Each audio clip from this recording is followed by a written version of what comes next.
15 సంవత్సరాల అనుభవం ఆంధ్ర, తెలంగాణ, కర్ణాటక, తమిళనాడులో లక్షల మంది నమ్మకమైన కస్టమర్ల సంతోషాలకు నిలయమైన మీ నివాసానికి అందమైన చిరునామా. North America Telugu Society NATS Telugu వాళ్ళందరినీ ఒకే వేదిక పైకి తీసుకొచ్చేటువంటి తెలుగు సంబరం.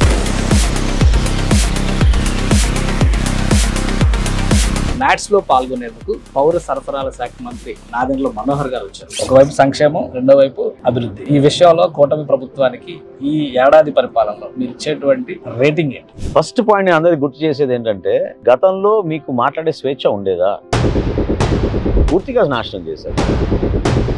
పదే పదే ప్రభుత్వానికి అండగా నిలబడండి, కలిసి మేము ఉంటాం అనే మాట పవన్ కళ్యాణ్ గారు అన్నప్పుడు కూడా వ్యక్తిగతంగా టార్గెట్ చేస్తారు. కూటమిని బలపరచాలనే భావన ఎందుకు వ్యక్తపరిచారంటే, రాష్ట్ర అభివృద్ధి మనకి మొత్తం అంధకారంలో నెట్టేశారు. కనీసం కట్టెడు మట్టి వేసే వాళ్ళ గుంత పూడ్చలేకపోయారే.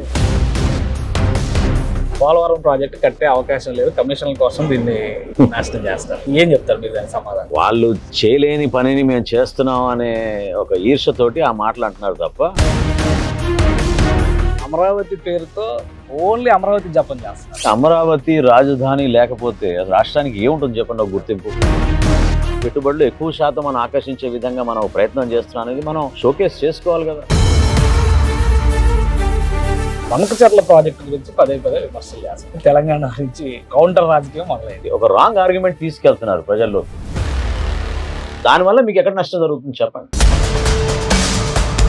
పవన్ కళ్యాణ్ గారు ఉప ముఖ్యమంత్రిగా ఈ ఏడాది కాలంలో ఎలా ప్రజల మనసును గెలిచారు? ఆ స్థాయిలో ఉన్న వ్యక్తి అట్లా గిరిజన ప్రాంతాల్లో పర్యటించి రోడ్ల విషయంలో కానివ్వండి, వాళ్ళకి ఆరోగ్య సమస్యల విషయంలో కానివ్వండి, ఏ ప్రభుత్వం కూడా గతంలో పనిచేయని విధంగా పనిచేసి చూపిస్తాం. నెగిటివ్ ప్రాపగండాలో ప్రధాన పాత్ర పోషిస్తుంది. మేనిఫెస్టోని డీవియేట్ చేశారు. కూటమి ప్రభుత్వం మేనిఫెస్టోని అమలు చేయడంలో విఫలమైపోయిందా?